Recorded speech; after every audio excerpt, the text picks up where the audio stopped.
Assalamualaikum warahmatullahi wabarakatuh. Saudara-saudariku, alhamdulillah kita masih diberikan kesempatan untuk beribadah dan mempelajari sebagian dari tuntunan syariat agama kita di masjid ini.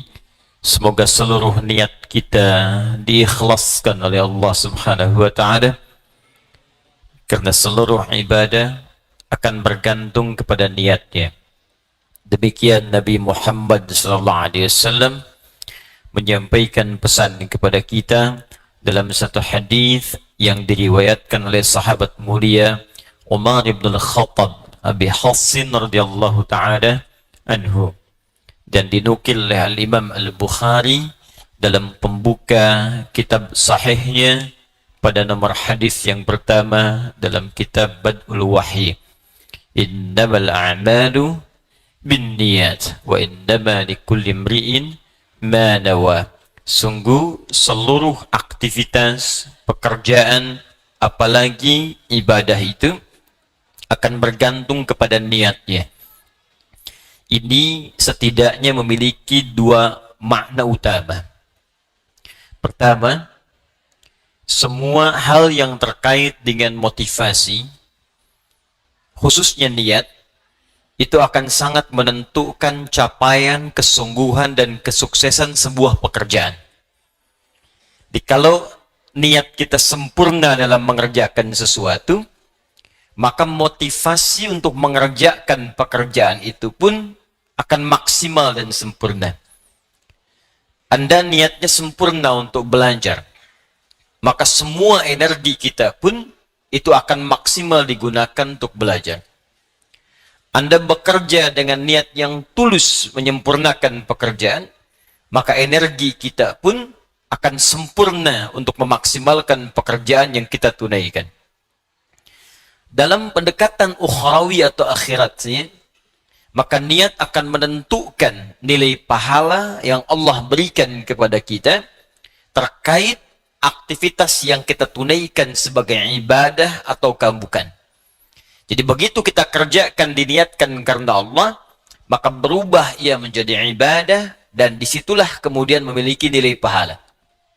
Tapi sebaliknya, sekalipun itu tanpa ibadah, bagian dari ibadah, tapi niatnya tidak ditujukan untuk kepentingan ibadah, maka dia tidak memiliki nilai pahala di hadapan Allah Subhanahu wa ta'ala. Seberikan contoh begini misal. Dia terlihat seperti ibadah, salat. Salat itu ibadah. Infak itu ibadah. Tapi ada orang yang bahkan dicela oleh Allah ketika salat, tidak dianggap ketika infak.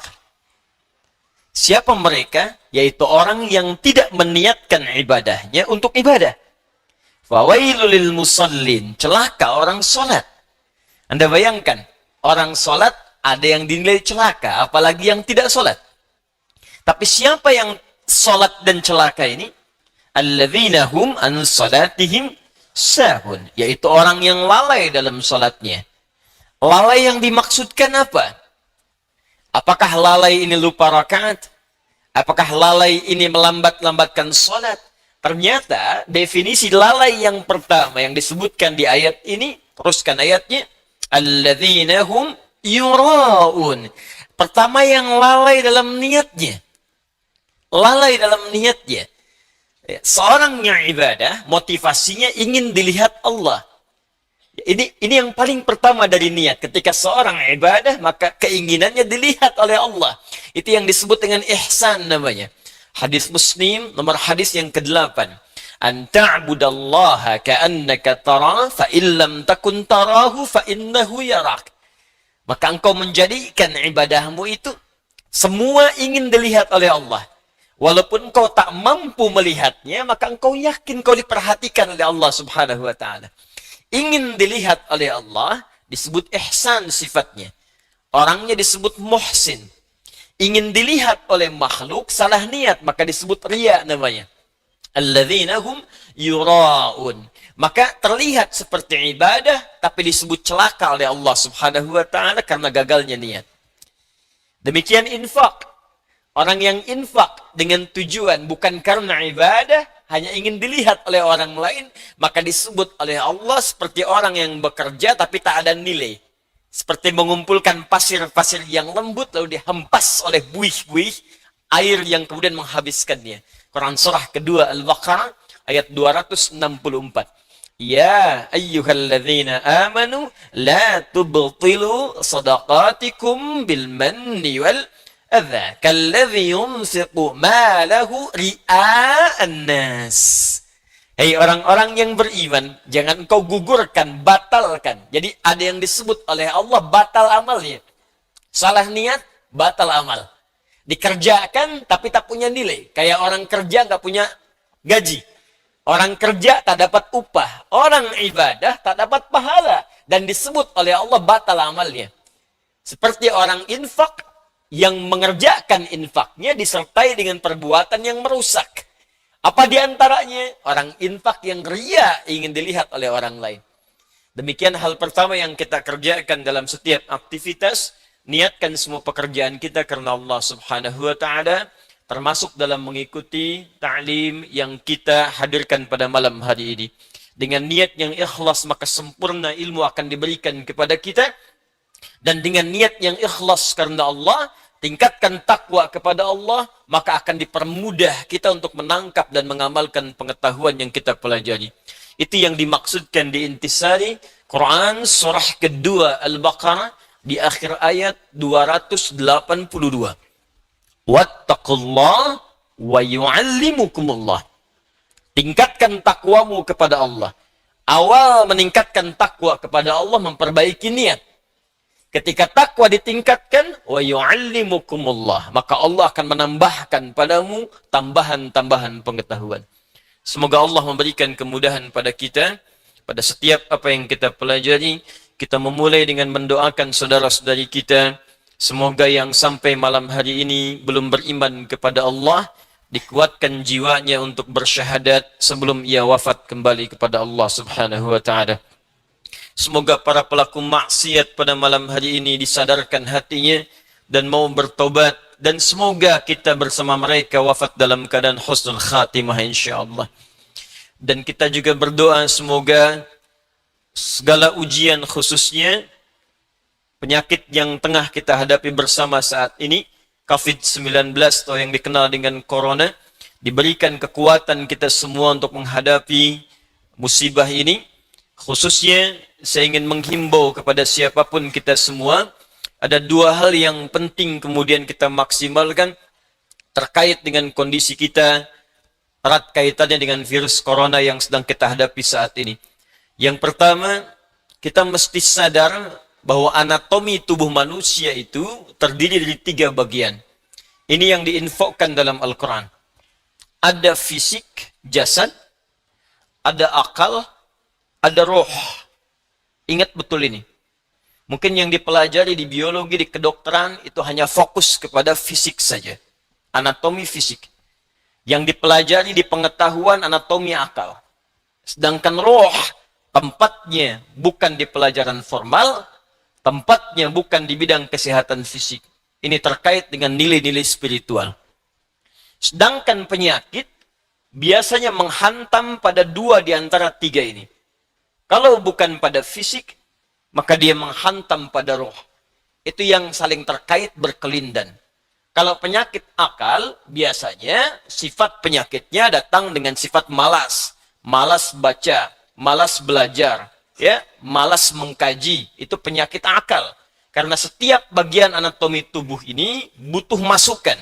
Dia harus punya karbohidratnya, punya proteinnya, punya vitaminnya. Butuh masukan supaya dia berkembang dan kuat.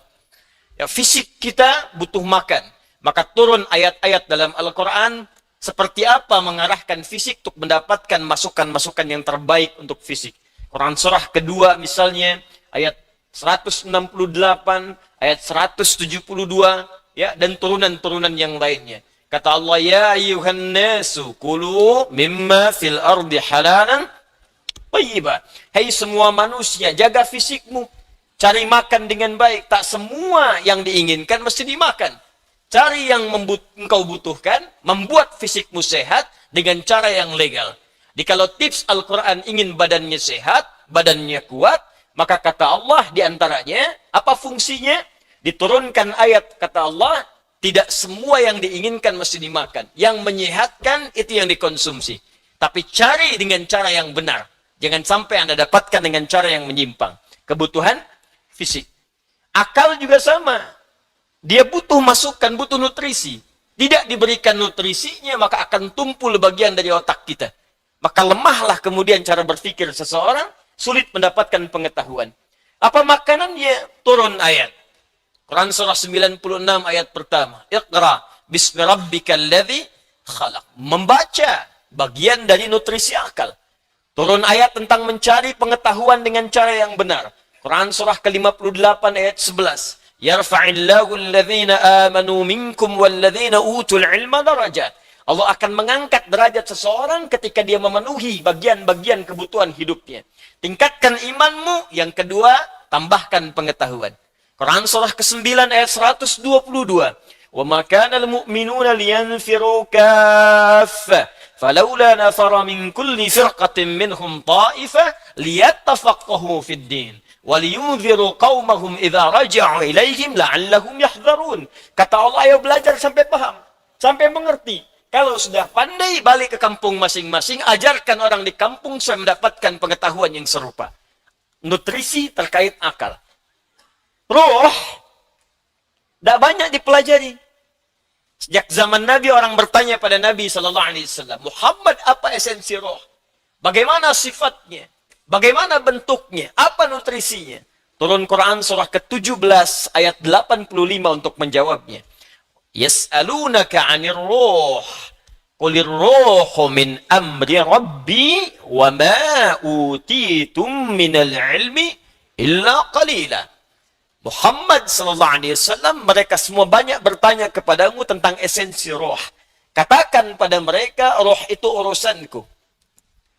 Semua infonya hanya dimiliki Allah Subhanahu wa taala. Dan kalian tidak diberi pengetahuan kecuali sedikit. Sedikit untuk urusan fisik, silahkan. Ya, gali analisis terkait tentang fisik, bedah. Dapatkan kebutuhannya, teliti bagian-bagiannya, dapat kita infonya. Tentang akal silahkan temukan, kreasi. Dapatkan ciri-ciri pengetahuan yang baru, bidang-bidangnya, turunan-turunannya. Tapi roh, kata Allah, hanya aku yang tahu nutrisinya. Maka diturunkanlah kemudian nutrisi roh untuk menguatkan nilai spiritual seseorang yang bisa menguatkan fisik dan akalnya. Awas, hati-hati ya. Kalau fisiknya sakit, tapi rohnya sehat, itu boleh jadi daya tahan tubuhnya semakin kuat. Dalam arti, bisa jadi, walaupun fisiknya kurang sehat, tapi rohnya kuat, dia bisa menjalani kehidupan dengan baik. Tapi kalau rohnya sakit, walaupun fisiknya terlihat sehat, sesungguhnya dia dalam keadaan selemah-lemahnya dalam beraktivitas. Nanti kita akan buktikan.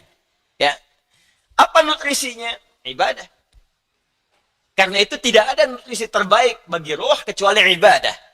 Untuk itulah kita diperintahkan sholat, diperintahkan mengaji, diperintahkan puasa, diperintahkan baca Al-Quran, diperintahkan tahajud. Apa esensinya?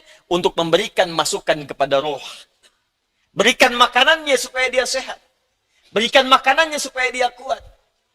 Apa kaitan dengan kondisi saat ini? Dari hal yang saya paparkan ini, teman-teman sekalian, maka kita bisa bersama-sama menghadapi, musibah yang tengah kita alami saat ini dengan virus corona. Kita bagi pada dua bagian. Pertama, secara fisik, rujuk Kementerian Kesehatan. Bagaimana informasi dari pemerintah yang disampaikan kepada kita, kita ikuti itu. Ya. Perilaku hidup yang sehat. Ya, kemudian cari makanan yang dibutuhkan yang kuat. Hindari begini begitu, tipsnya kita ikuti. Karena itu ikhtiar. Ya, ikhtiar secara fisikal yang kita bisa ikuti pedoman-pedomannya.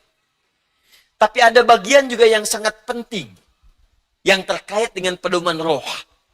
Karena sekuat-kuatnya fisik, kalau rohnya lemah, maka akan berpengaruh pada ketahanan fisiknya.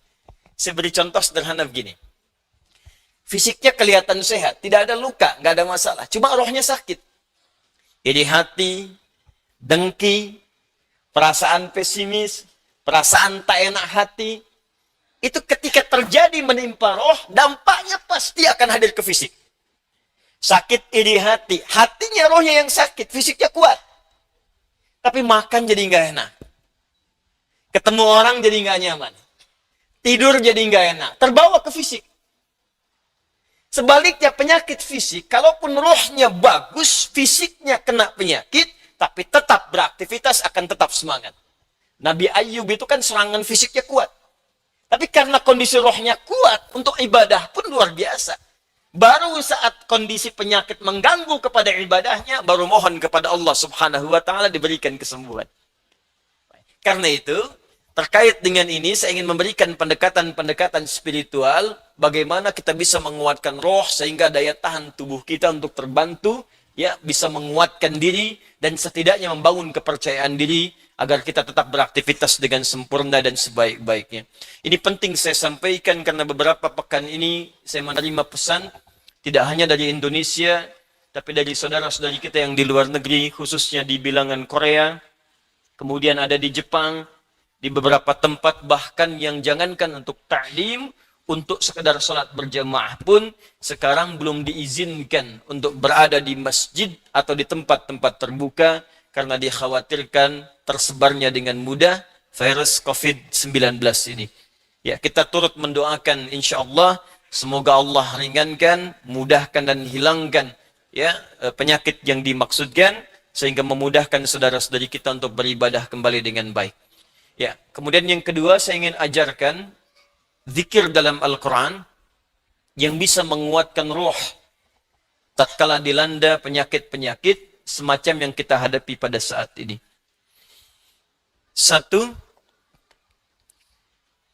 jika kita tidak tertimpa dengan penyakitnya, tapi khawatir itu hadir di lingkungan kita, maka diajarkan doa oleh Al-Quran terkait doa yang pernah dibacakan Nabi Ibrahim alaihissalam. Salah satunya terdapat di Quran surah ke-26 Asy-Syu'ara ayat ke-80. Wa idza maridtu fahuwa yashfin. Wa idza maridtu fahuwa yashfin. Singkat, padat. Wa idza maridtu fahuwa yashfin. Kalaupun aku sakit, apapun penyakitnya, pasti Allah akan menyembuhkan. Saya ulang ya. Wa idza maridtu fahuwa yashfin. Kalaupun aku ditimpa penyakit, apapun penyakitnya, pasti Allah sembuhkan. Ini bentuknya fi'il madhi, tapi maknanya mudhari'. Das ya? Kalaupun aku sakit, wa idza kalau ketemu fi'il madhi, maknanya mudhari'. Sebaliknya, mudhari ketemu dengan iz, maknanya madhi. Iz yaqulu iz, ya, iz misalnya, iz bertemu dengan fi'il mudhari, maknanya madhi. Tapi kalau fi'il madhi bertemu dengan idza, ya, itu maknanya mudhari, akan, belum kejadian. Ya, belum kejadian. Jadi kalau Anda khawatir dengan hal-hal demikian, kata Al-Quran tetap optimis. Tetap semangat. Ya, jadi kalau ada penyakit, ada apapun di sekitaran kita, jangan sampai berhenti beraktivitas. Kalau menjadi epidemi, jadi wabah, kata Nabi, lakukan karantina. Benar yang dikerjakan sekarang. Yang sakit jangan datang ke tempat-tempat perkumpulan, jangan keluar dari wilayah, kata Nabi, tinggal di situ. Yang tak sakit jangan berkunjung ke situ. Nah, itu perintah yang Nabi sampaikan ketika menjadi kepala negara. Maka kalau sekarang kepala negara atau lewat kementerian menginformasikan, jangan dulu orang asing masuk ke sini. Atau yang kena penyakit jangan berbaur. Nah, itu bagus, kita ikuti. Ikuti. Sekarang DMI, Dewan Masjid Indonesia, memberikan pengumuman. Ada 6 poin di situ. Kita ikuti dengan baik. Ya, jadi kalau yang sedang sakit, sedang flu, batuk-batuk, dan sebagainya, dirasakan bisa menular misalnya, maka tinggal di rumah. Sholat. Ya, jangan berbaur dulu, khawatir menular. Itu standar dalam hadis Nabi. Itu biasa. Tapi kalaupun Anda misalnya berhadapan dengan orang-orang dan belum tahu bagaimana penyebarannya, tindakan preventif penting, silakan mau pakai masker yang lain. Tapi keyakinan perlu dibangun. Kata Allah, wa idza maridtu fahuwa yashfin. Yakin. Ingat, ajal tidak terkait dengan penyakit. Ajal itu terkait dengan maut. Ingat baik-baik. Ajal terkait dengan maut, bukan dengan penyakit. Ya, belum tentu Anda ditimpa penyakit langsung meninggal, belum tentu. Karena banyak orang sehat pun wafat seketika.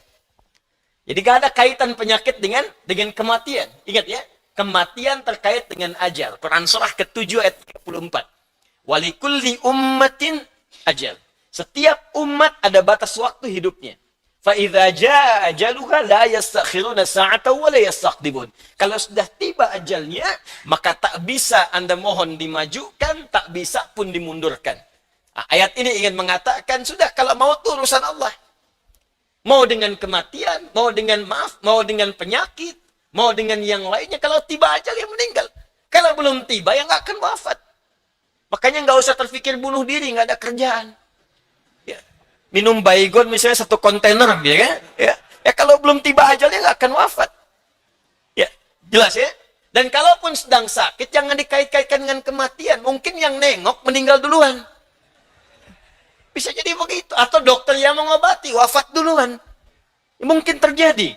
Karena itu, kalaupun Anda kemudian, misal ada vonis dari dokter, Anda terkena, Anda suspek, Anda macam-macam. Tidak. Jangan simpulkan dengan hal-hal yang kecil dulu. Ketika Anda simpulkan, dekatkan dengan kematian, justru itu akan menurunkan imun Anda, sehingga kekebalan tubuh itu semakin menurun. Kuatkan. Ya, wa idza maridtu fahuwa yashfin. Kalaupun saya sakit, Allah pasti akan sembuhkan. Tapi jaga diri baik-baik dengan hal-hal yang tadi diisyaratkan. Yang kedua, kalau Anda terkena penyakitnya dan divonis menjadi bagian dari ahli penyakit itu, misal yang sekarang terkena misalnya kena corona, atau kena yang lain, kena cancer, kena macam-macam. Maka Allah ajarkan zikir yang selanjutnya, yang bisa Anda bacakan, tapi tolong dibacakan dengan penuh keikhlasan dan permohonan kuat kepada Allah Subhanahu wa Ta'ala. Saya akan gabungkan 3 surah sekaligus. Insya Allah kalau Anda bacakan dengan benar, di situ ada janji dari Allah, seperti Allah janjikan kepada Nabi Ayyub, penyakit apapun selain kematian, Allah akan berkenan menyembuhkannya. Pertama, saya urutkan dulu dari urutan ayatnya. Quran surah ke-17. Quran surah 17 Al-Isra. Ayat 82. Sudah? Ayat 82. Disambungkan ke Quran surah ke-21. Al-Anbiya. Ayat 83 sampai 84. Nanti saya bacakan ayatnya. Terakhir ditutup dengan Quran surah pertama. Al-Fatihah. Ayat 1 sampai 7. Quran surah ke-17 Al-Isra. Ayat 82.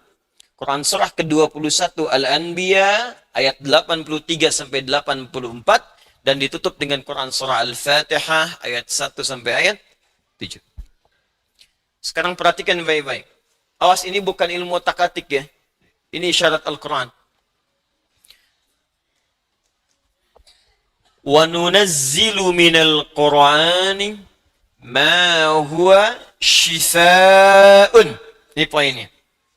وَرَحْمَةٌ لِلْمُؤْمِنِينَ وَلَا يَزِيدُ الظَّالِمِينَ إِلَّا خَسَارًا. وَنُنَزِّلُ مِنَ الْقُرْآنِ. Dan kami turunkan dari ayat-ayat Al-Quran itu, ma huwa shifa'un. Ada yang bisa menjadi syifa. Apa itu syifa? Obat. Apa itu obat? Syifa. Ibu syifa, ibu obat. Baik. Obat penawar itu ada 2 nama. Seperti penyakit pun ada 2 nama. Satu, obat bagi penyakit fisik yang standar. Disebut dawa namanya. Dawaun. Penyakitnya daun, obatnya dawaun. Ya, ada riwayat mengatakan likulli da'in dawaun. Setiap penyakit pasti ada obatnya. Kecuali kematian. Ya, kecuali kematian. Selain kematian, kata Nabi ada obatnya. Ya, kalau kita mau kreatif, kita dapatkan analisis, dapatkan hadis. Ya, likulli da'in dawaun. Itu penyakit fisik. Ya, pusing, sakit perut, sakit gigi, macam-macam. Kata Nabi, Anda kreatif, dapat obatnya. Obat untuk fisik ini disebut dawa namanya. Ada yang kedua, disebut dengan maradun. Maradun. Marad itu lebih kepada penyakit hati. Penyakit jiwa. Roh. Ini. Quran surah kedua Al-Baqarah ayat 10. Fi qulubihim marad. Fazadahumullahu marada. Ada orang-orang munafik yang kena penyakit. Fisiknya sehat, kuat, ke masjid nomor 1, saf pertama dia. Cuma di hatinya ada penyakit. Ya, masuk masjid nyanjung Nabi, keluar masjid mencela Nabi. Nah, itu penyakit, hati-hati. Masuk masjid, nyanjung-nyanjung, keluar mencela-cela. Di depan berkata baik, di belakang menjelek-jelekan. Nah, itu sakit. Itu sakit tuh. Apa penyakitnya? Marad. Obat penyakit hati, ini, maka namanya bukan dawa, tapi disebut dengan syifa. Syifa. Syifa'un. Tahan, pelan-pelan. Jikalau ada orang iri hati, orang dengki, mohon maaf, orang terkena penyakit hati yang lainnya, maka obatnya tidak akan pernah ditemukan di apotek atau di rumah sakit tertentu. Silahkan Anda datang ke Kimia Farma, datang ke apotek-apotek yang Anda dapatkan di sekitaran, Century dan sebagainya. Tanyakan, ada nggak obat penyakit hati? Ada nggak obat iri hati? Ada nggak obat dengki? Nggak akan ditemukan. Kenapa? Karena mereka khusus menangani penyakit-penyakit fisikal, disebut dengan daun. Tapi kalau syifa, maka ini erat kaitannya dengan penyakit yang pertama ini, penyakit hati. Di mana ditemukannya? Kata Allah, wa nunazzilu minal Qur'an. Solusinya ada dalam Al-Quran. Maka nanti Allah turunkan beberapa amalan-amalan yang saat dikerjakan amalan itu bisa menghikis, menyembuhkan, bahkan menghilangkan penyakit-penyakit hati. Cari ayatnya. Maka Anda akan temukan kalimat-kalimat dalam Al-Quran, ayat-ayat bimbingan. Ini obat untuk menghilangkan malas. Ini obat untuk menghilangkan iri hati. Bahkan ini mencegah penyakit dengki. Kalau ada orang sekitaran dengki dengan kita, bacakan ayat ini. Turun surah Al-Falaq. Kalau ada orang munafik, bacakan surat yang ini. Kalau ada orang ini, bacakan surat yang ini. Nah, pencegahan-pencegahannya, obatnya ditemukan bagiannya di Al-Quran. Tapi syifa juga memiliki makna yang kedua. Dia adalah obat bagi penyakit fisik yang sudah sulit ditemukan obat dan penawarnya. Kalau dokter sudah mengatakan, sudah ini nggak ada obatnya. Ini belum ditemukan penawarnya. Maka Allah turunkan kemudian beberapa ayat dalam Al-Quran berupa zikir-zikir tertentu yang kalau dilakukan dengan benar, maka melahirkan penawar yang tidak ditemukan secara fisikal. Apa diantaranya? Yuk kita bacakan Quran surah ke-21 Al-Anbiya ayat ke-83 sampai 84. Kenal Nabi Ayub? Bagus. Ada yang kenal di sini. Baik. Bukankah ujian Nabi Ayub salah satunya kena penyakit fisik? Bukankah ujian Nabi Ayub alaihissalam salah satunya kena penyakit fisik? Ya. Pertama ujian harta, habis semua asetnya. Yang kedua ujian keluarga, wafat semua anaknya. Yang kedua ketiga ujian fisik. Ditimpa, diuji dengan penyakit. Maaf, yang belum ditemukan obatnya, tidak akan pernah dirasakan orang sebelumnya, tidak dialami orang setelahnya, saking parahnya penyakitnya. Dokter mengatakan sudah nggak ada obat. Orang mengatakan secara klinis mustahil sembuh. Nggak ada obatnya.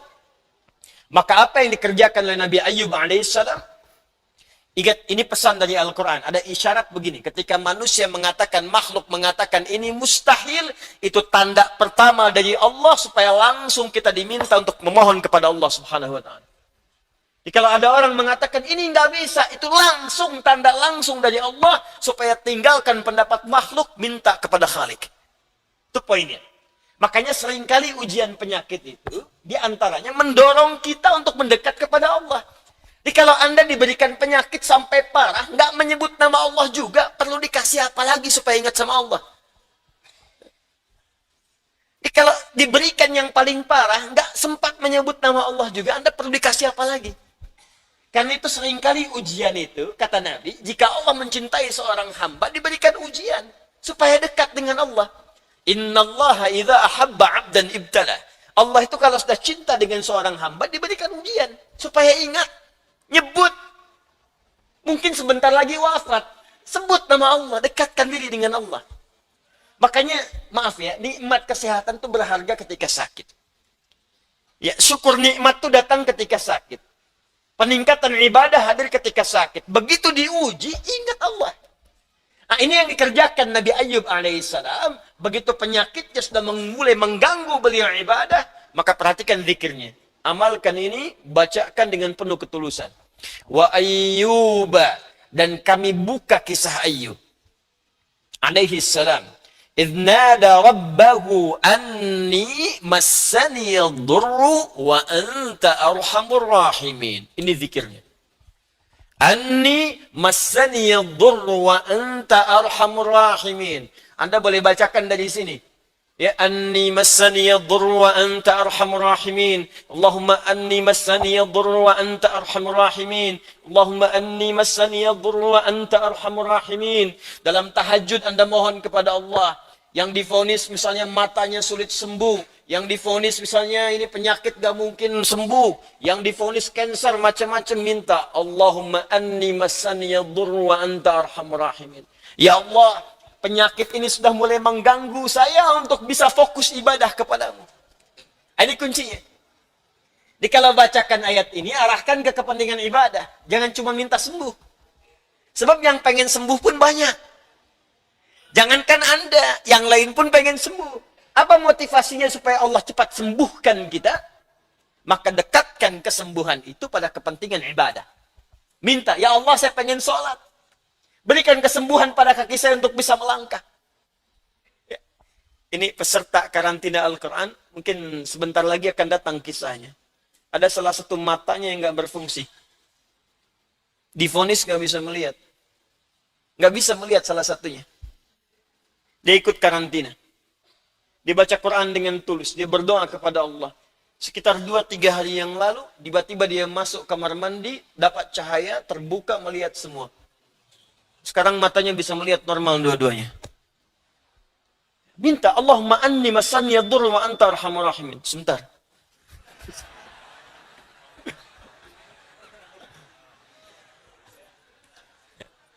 Ya Allah, ini penyakit sudah mulai mengganggu saya untuk ibadah. Saya pengen ke masjid, ya Allah. Saya pengen Jumatan.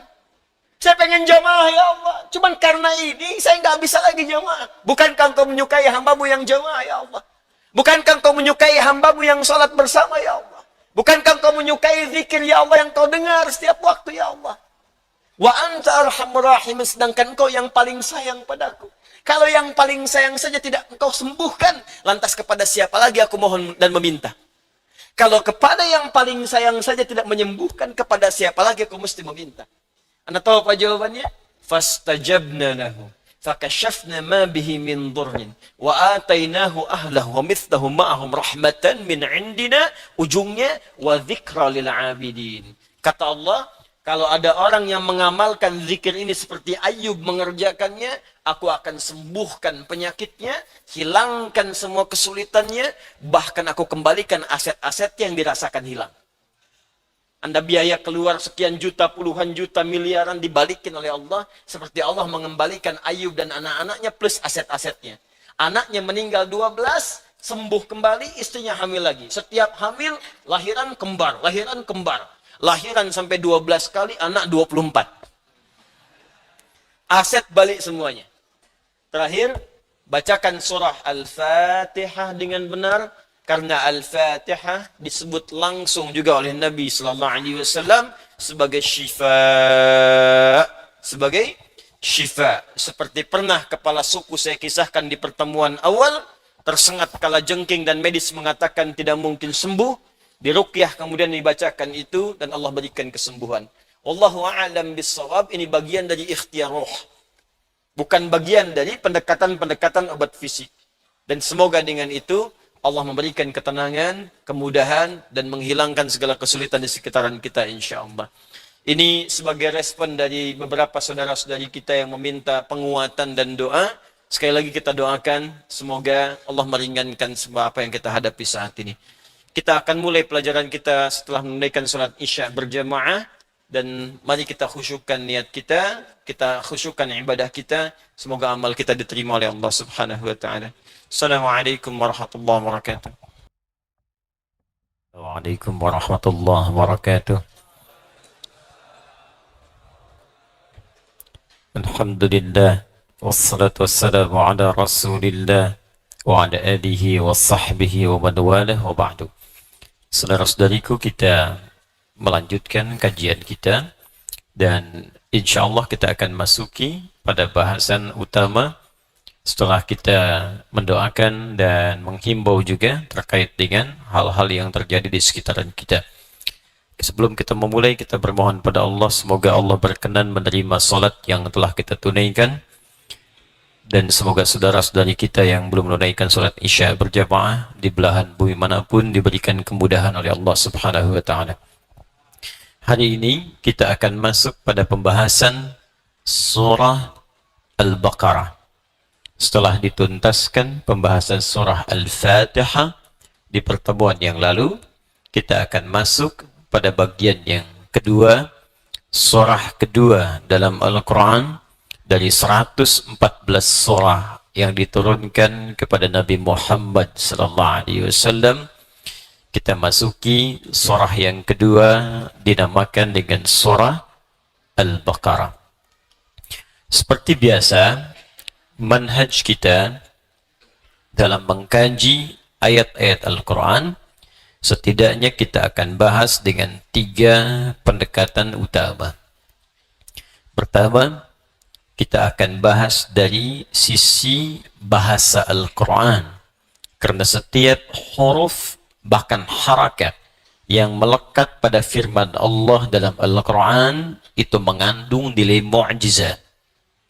Karena itu sebelum masuk pada kedalaman maknanya, kita akan pelajari kandungan setiap rangkaian huruf dan makna yang melekat di dalamnya. Baru yang kedua kita akan kaji pendekatan maknanya secara tafsir. Karena itu kita juga akan merujuk dan harus merujuk pada keterangan para ulama-ulama yang sanadnya nanti akan tersambung pada Rasulullah sallallahu alaihi wasallam. Seperti biasa, saya pun akan perkenalkan kitab-kitab rujukan kita. Dalam setiap pertemuan barangkali saya akan perkenalkan ragam kitab sehingga insya Allah selesai kita mengaji tafsir ini, kita pun mengenal jenis-jenis tafsir yang ada di bumi saat ini yang kita sudah dapat kaji dan bahas dalam pertemuan kita. Dan terakhir, kita akan bahas pula terkait dengan khususnya fiqh ataupun ibadah atau muamalah yang terkait dengan ayat-ayat yang dikaji pada setiap surah yang kita bahas. Kita masuki surah Al-Baqarah. Kenapa surah ini dinamakan dengan Al-Baqarah? Saya sengaja buka karena kadang ada akhwat masuk sana sini kan supaya tidak bercampur. Tapi kalau saya pakai berarti terlihat. Cuma nanti kalau saya baca kitab kemungkinan besar saya pakai kacamata. Kalau lihat antum saya buka kacamata. Ya, tapi bukan berarti saya lihat antum gak jelas gitu ya. Bukan. Konteksnya supaya saya bisa memandang dengan lebih baik. nama yang melekat pada surah Al-Quran setidaknya mengacu pada 3 kriteria utama. Pertama, ada nama yang dilekatkan pada sebuah surah mengambil lafaz atau kalimat yang terletak di ayat itu, baik dia berada di awal ayat, pertengahan, ataupun akhirnya. Misal, yang di awal ayat, misalnya kita temukan surah diberi nama dengan lafaz awal ayatnya, surah Yasin misalnya. Ya, surah ke-36. Yasin wal Qur'anil baik. Maka diberi nama surahnya dengan surah Yasin, mengambil lafaz pertama di awal ayat, di awal surah yang dimaksudkan. Yang juz amma, misal surah Ad-Duha. Wad-duha wal-laili idza saja. Wad-duha, maka diberikan nama yang melekat pada surah ini dengan nama Ad-Duha. Ada lagi misal yang di pertengahan, ya, Al-Insyirah atau surah Alam Nashrah atau Asy-Syarah. Ya, dari mana kalimatnya diambil Asy-Syarah? Ada redaksi berbunyi di awal ayatnya, Alam Nashrah laka sadrak. Alam awal pembukanya, Nashrah. Dari sini diambil kemudian penamaannya surah Asy-Syarah atau Al-Insyirah, atau bahkan disebutkan alamnya, Alam Nashrah. Ada yang diambil dari akhirnya misalnya. Ya, 2 surah paling favorit di muka bumi bagi muslim milenial masa kini. Dua-duanya Qul. Ya, Qul terakhir dalam Al-Quran surah 113 dan 114. 113, Qul a'udzu birabbil falaq. 114 ini yang paling favorit. Qul a'udzu birabbin nas. Maka surah 113 diberi nama surah Al-Falaq, dan surah ke-114 diberi nama surah An-Nas. Jadi ada nama surah yang diambil dengan nama lafaz pembuka atau yang melekat pada ayat itu, baik di awal, pertengahan, ataupun akhir ayat. Karena hikmah tertentu. Nanti kalau sudah masuk ke dalam surah dan ayatnya, kita bahas hikmahnya. Ada yang kedua, diberi nama dengan esensi yang melekat pada isi surah tersebut, walaupun namanya tidak ada di lafadznya. Jadi kalau dicari di lafadz surahnya, sampai kiamat kurang 2 hari, nggak akan ketemu. Nggak ada dicari-cari lafadznya itu. Tapi esensinya ke situ. Misal, tadi 113, 114, 112. Ya, ini dibaca oleh orang yang paling ikhlas di muka bumi. Qul pelengkap dari yang 2 tadi. Ya. Qul huwallahu ahad. Allahus samad. Lam yalid wa lam yakul lahu kufuwan ahad. Coba cari mana kalimat al-ikhlasnya. Ulangi lagi kalau nggak percaya. Surahnya namanya surah apa? Tuh. Bacaannya, Qul huwallahu Allahus lam yalid wa lam yakul lahu, mana al-ikhlasnya? Secara lafaz tidak ditemukan. Secara esensi makna, kalau dibaca semua sampai akhirnya, intinya ikhlas. Apa itu ikhlas? Dan menggunakan alif lam sehingga menjadi al-ikhlas. Contoh. Nah, pakai kacamata.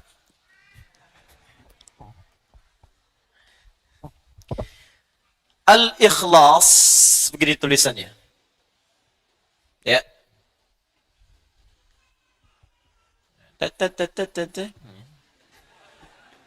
Hamzahnya qata, ya, harus qata. Ini wasalnya qata. Ikhlas. Akar katanya dari kata khalasa. Khalasa. Ini. Khalasa. ditambah hamzah di depannya, gini. Itu dari kaidah sharafnya. Ketika ditambahkan hamzah di depan, maka harakat di sini pindah ke sini. Karena pindah, yang ini mati. Ya, mati dengan tenang. Ya ayuhan nafs, ya ayat Tuhan nafsul mutmainnah. Mati dengan tenang, bahasa Arabnya tenang, sukun. Karena itu rumah tangga yang ingin tenang disebut dengan sakinah. Sakinah, mawaddah, dan rahmah. Quran surah ke-30 ayat 21. Litaskunu ilaiha. Tapi taskunu masih hidup, meninggal sukun. Makanya di atasnya ada bulatan. Ya, di film-film kartun dulu kan kalau dia mati ada bulatan di atasnya kan? Nah, ya kan? Son Goku ketemu dengan Piccolo, Kamehameha habis kan? Ya. Apa saya? Nonton nggak? Ya. Penulisnya saya tahu, Susuke Watanabe. Ya. Saya baca, saya senang baca. Liverpool kalah sama Chelsea, saya tahu 2-0. Nah, ini pindah ke sini. Udah. Waktu kita cuma sebentar. Jadi tambah ke sini jadi a gini. Ini mati. Karena mati, kemudian harakatnya sukun, lasa gini. Masdarnya menjadi ikhlas. Pindahkan ke bawah harakatnya, ikhlas. Tambahkan alif lam menunjuk pada ma'rifah, maka disebut al-ikhlas. Supaya tak bingung, saya terangkan dulu. Khalasa artinya bening, bersih, tak bercampur sedikit pun. Jadi kalau ada sesuatu yang bening, bersih, nggak ada campurannya, itu bahasa Arabnya disebut dengan khalasa. Kemudian subjeknya bisa orang, bisa benda, disebut dengan khalis namanya. Khalis. Khalis. Yang bersih, bening, tak bercampur dengan apapun. Misal, kita ambil Al-Quran saja. Quran surah ke-16, An-Nahl. Ayat ke-66. Allah infokan bahwa di dalam binatang ternak tertentu, ya seperti sapi misalnya, kerbau dan sejenisnya, itu ada saluran yang sangat unik. Yang satu darah min baini farthin, kotoran. Ya. Di sini ada kotoran, farthin. Fa, ra, tha. Wadamin, darah. Nih. Yang ini darah aja. Yang ini kotoran aja. Di antara kotoran dan darah itu labanan khalisa, khalisa. Nih. Sa'igan lisyaribin. Ternyata di tengah-tengahnya ada labanan khalisa, laban. Yang menarik begini, kalau laban saja susu. Sapi punya susu, disebut susu sapi. Kerbau punya susu, disebut susu kerbau. Unta punya susu, disebut susu. Tapi tak banyak orang tahu susu itu terletak di mana? Di antara darah dan kotorannya. Yang paling menarik, ditambahkan kalimat yang sangat luar biasa. Khalisa, menunjuk mu'jizat Al-Quran. Firman Allah, bukan rekayasa manusia. Jadi kalau rekayasa manusia, bagaimana bisa terjadi seperti ini? Mustahil. Ya, kalimat khalisa di sini ingin menunjukkan susu ini walaupun terletak di antara, kotoran dan darah, tapi nggak ada campuran ke sini. Diperas keluarnya susu aja. Begitu diperas keluar kotoran misalnya, nggak ada. Bersih aja begini. Sumurni, bersih. Itu khalis namanya. Mustahil, nggak ada yang bisa sempurna ini kecuali Allah Subhanahu wa ta'ala. Ada kotorannya, ada darahnya, yang keluar air susunya. Bahkan kata Allah Subhanahu wa ta'ala, ketika diminum, begitu mudahnya diminum, lancar, enak. Orang nggak pikir-pikir kembali. Inilah khalis, yang tidak bercampur sedikit pun, tidak dengan kotoran, tidak dengan darah. Nah, kalau Anda ingin menghilangkan sebuah campuran, sehingga dengan itu Anda ekstrak misalnya, campuran yang kotornya Anda buang secara kimiawi. ini buang pasirnya, ini buang misalnya lumpurnya, sehingga yang tersisa disuling airnya saja yang bersih. Maka ketika Anda ingin membuang bagian-bagian kotoran yang lainnya, tambahkan hamzah di depannya. Dengan fungsi ilmu sharaf namanya lil izalah. Untuk membuang yang tidak diinginkan. Tambahkan hamzah di depannya dari akar katanya. Khalasa, tambahkan hamzah. Pindahkan harakatnya ke sini. Hamzah ini fungsinya lil izalah. Izalati. Nah, ini. Untuk menyingkirkan, membuang, menghilangkan yang tidak diinginkan. Kalau khalasa, sudah bersih.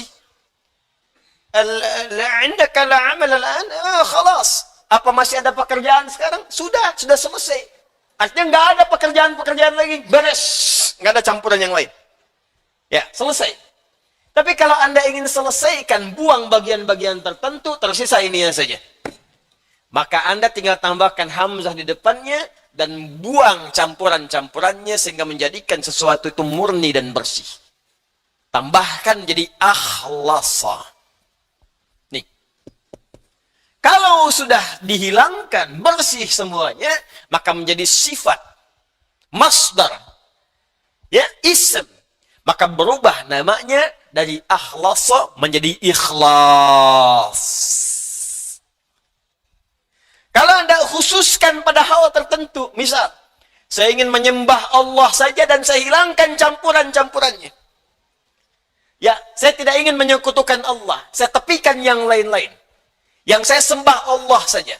Yang saya pertuhankan hanya Allah. Yang lain saya tepikan.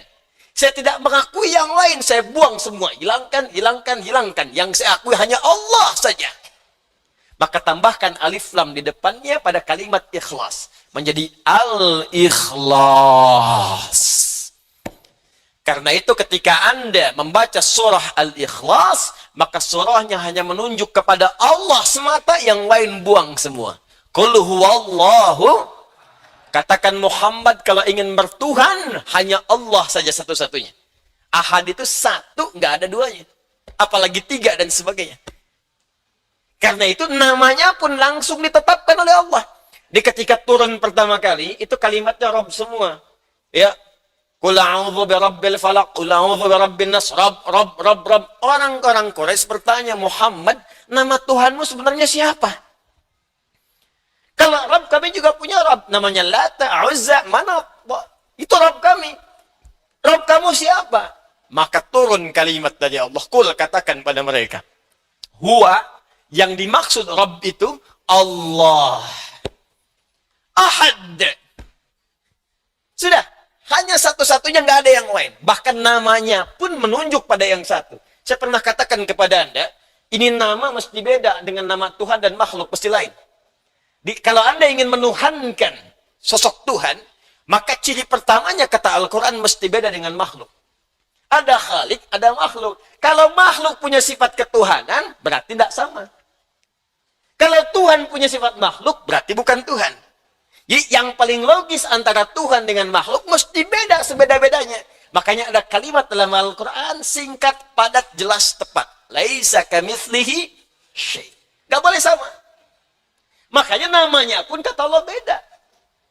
Ketika Anda hilangkan semua namanya pun, satu persatu hurufnya akan tetap menunjuk kepada Allah Subhanahu wa ta'ala. Allah. Tuh tulisannya. Kurang kebaca, saya gedein. InsyaAllah. Bismillah. Tuh. Saya tulis sendiri, hapus sendiri. Ya. Jamaah cuman ngelihat, nonton, ketawa, masuk surga. Enak banget. Alhamdulillah. Lihat sini. Allah. Tuh. Ahad, satu-satunya, nggak ada yang lain. Saya nggak bicara sifat dan yang lainnya dulu. Saya bicara tentang namanya dulu. Bahkan kata Allah, namanya pun ahad. Hanya menunjuk pada yang satu, yang lain nggak bisa ikut. Gimana kalau kita buang? Buang satu. Baca. Lillahi ma fis samawati wa ma fil ard. Masih menunjuk kepada Allah. Nggak lain nggak ikut-ikut. Buang satu lagi. Satu dibuang, maka tasdidnya hilang. lahu mulkus samawati wal ard. Lahu ma fis samawati wa ma fil ard. Masih menunjuk kepada Allah. Buang lagi lamnya. Baca hu, singkatan dari huwa. Tahu dari mana disingkat? Sebab ketika kita baca huwa, maka wakaf di situ wa-nya nggak bunyi. Al-Baqarah ayat 255. Allahu la ilaha illa hu. Kalau mau baca huwa, teruskan wasal. Allahu la ilaha illa huwal hayyul qayyum. Baru baca huwa. Karena bacaan Quran termasuk bahasa Arab itu, al-arabu la tantiqu illa bil harakat wa la taqifu illa bisukun. Orang Arab tak mungkin mengucapkan kecuali ada harakatnya, disebut dengan hidup ayu. Dihidupkan dengan a fathah, ya kasrah i atau u dhammah. A i u. Awas, wa taqifu au tantahi bisukun, dan berhenti dengan sukun. Walaupun ada tandanya harakat, kalau berhenti harakatnya nggak dibaca. Baca Al-Fatihah, nggak ada yang bunyi di ujungnya kalau dia sukun. Alhamdulillahi Rabbil Alamin. Sukun. Padahal akhirnya fathah. Cek ya, sehatam-hatamnya sampai 10-14 riwayat, nggak ada yang dibunyiin akhirnya. Alhamdulillahi Rabbil Alamin. Nggak ada. Pasti mati. Maka yang disebut mad jadi panjang, arid baru. Kenapa? Karena sukun, mad arid disukun. Ini pun sama. Kalau Anda ingin berhenti pada kalimat huwa, Allahu la ilaha illa, wa-nya hilang. Allahu la ilaha, nggak ada yang lain, jangan ikut-ikut. Illa, kecuali yang ini aja, huwa. Kalau berhenti di sini, wa-nya nggak dibaca. Hu. Paham? Baik, terus Anda tanya lagi, huwa ini siapa? Balikin ke al-Ikhlas tadi. Kul, katakan huwa, yang dimaksud huwa ini Allah. Kul huwa Allah ahad. Kul huwa Allahu ahad. Allah lagi. Anda hapus semuanya, hilangin tuh. Tuh. Hilangin. Hilang. Kelihatan nggak? Nggak kelihatan, namanya ghaib. Alladzina yu'minuna bil ghaib. Menunjuk ke Allah juga. Jadi yang lain nggak ikut. Satu tanda. Jadi indah. Jadi kalau Anda baca surat Al-Ikhlas dengan benar, Qul huwallahu ahad. Mesti ikhlas. Apa artinya ikhlas di sini? Menjadikan Tuhan itu hanya Allah saja. Yang lain nggak ikut-ikut. Karena itu kalau orang sudah paham, bergantungnya pun pasti akan terkait dengan yang satu. Allahus somad. Sifat-sifat makhluk hilang. Melahirkan, dilahirkan, hilang. Lam yalid walam yulad. Berteman, punya sekutu. Nggak mungkin Tuhan. Tuhan tuh mesti kuat. Manusia punya partner, Tuhan tidak. Makhluk dilahirkan, Tuhan tidak. Makhluk melahirkan, Tuhan tidak. Makhluk mesti lebih lemah dibanding Tuhan. Walam yakul lahu kufuwan. Maka Tuhan tak punya syarikat. Indah konsepnya. Ini konsepsi dalam Islam. Jelas konsepsinya. Paham? Tapi dalam kejelasan ini pun tetap diminta menghormati orang lain. Tuh indahnya kok. Cari deh di kitab manapun. Tunjukkan pada saya. Nggak akan ada yang seperti ini keterangannya. Tunjukkan pada saya. Anda ada ditemukan, silahkan. Potong kambing. Nggak ada. Lakum dinukum la ikraha. Jangan paksa orang. Tugas kita meyakini, cuman belajar supaya benar-benar yakin. Jangan cuma mengatakan la ilaha illallah, syahadu an la ilaha illallah, tapi nggak ada ilmunya. Dikasih super mie pindah.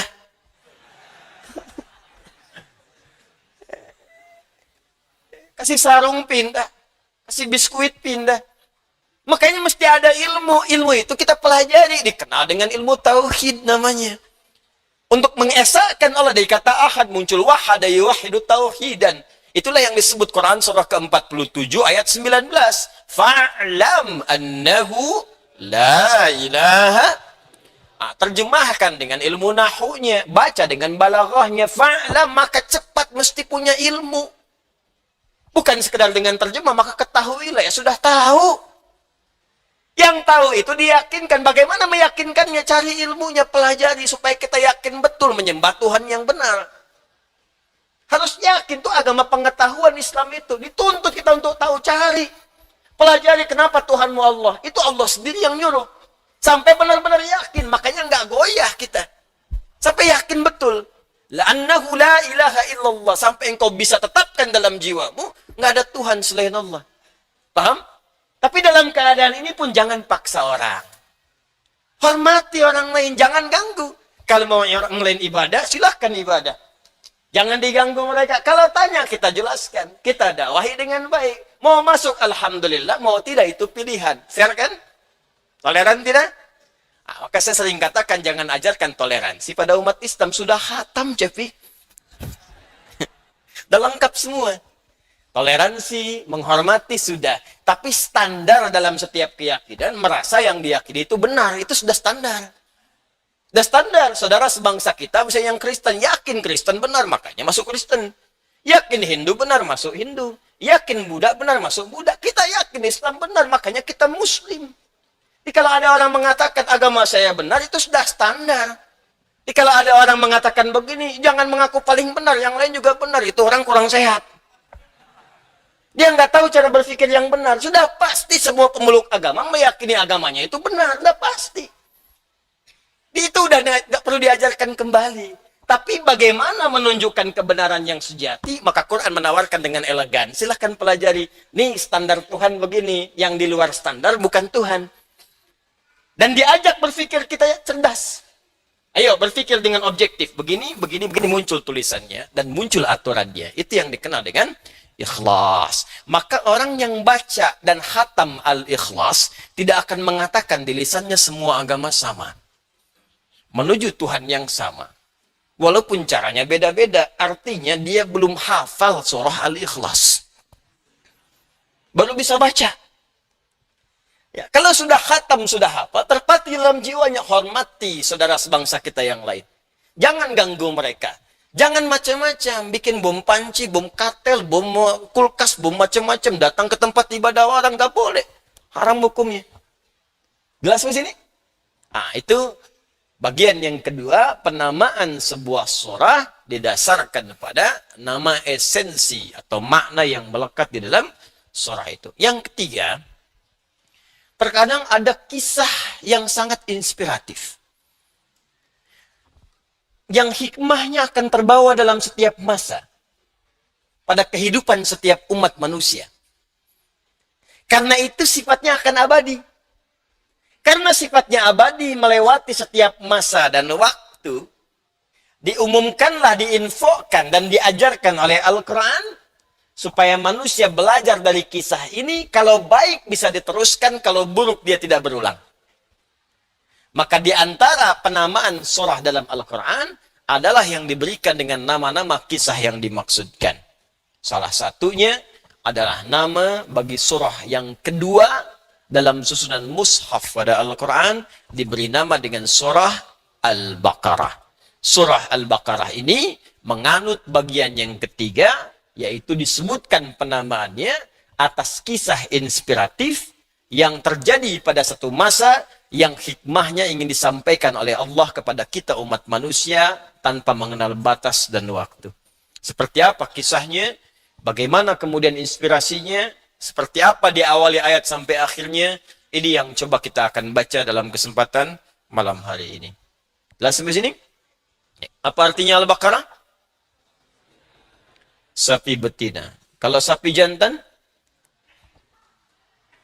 Buang taknya, bakar. Jelas ya? Nah, sapi jantan. Kalau sapi betina? Al-Baqarah. Baik. Unta jantan? Jamal. Unta betina? Oh, jangan ngarang. Bukan Jamalah.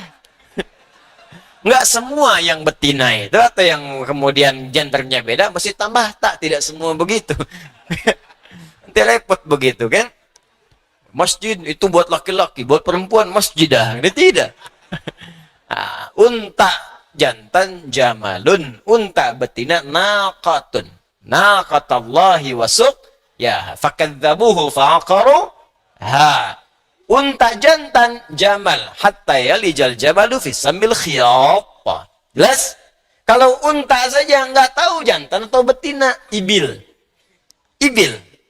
Bukan unta nggak jelas jantan betina, bukan. Bukan lelucu-lucuan aja gitu kan, bukan.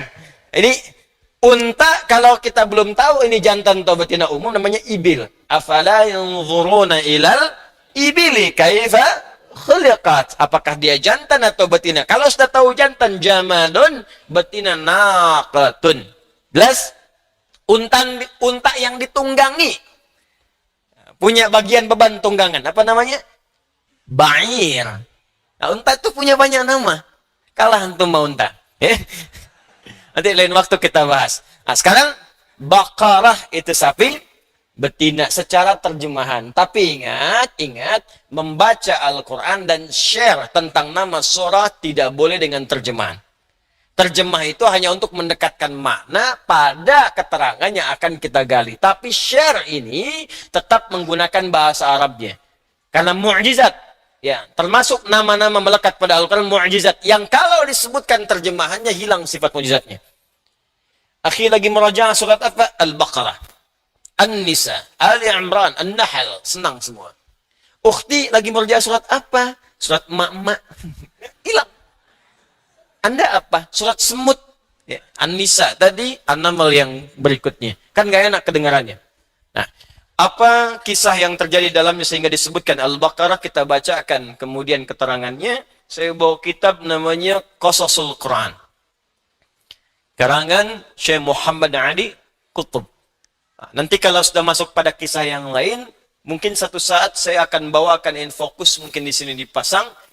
Ada buku bagus termasuk peta-petanya, Atlas Qasasul Quran. Ada atlasnya, ini petanya di mana? Misal Nabi Ayub lahirnya di mana? Sekarang tempatnya di mana? Posisinya di mana? Kanan atas, kiri bawah, atau ke tengah-tengah dia? Dan negara mana? Nabi Sulaiman sebelah mana? Nanti kita coba tunjukkan sehingga sampai sejelas-jelasnya. Paham ya? Ini kita buka kisahnya. Ini mengisahkan tentang kisah-kisah yang ada dalam Al-Quran. Ya, ini masih asli, saya dapatkan asli, jilidnya asli, masih berbahasa Arab. Ya. Karena itu nanti saya coba bacakan, kita ambil pada malam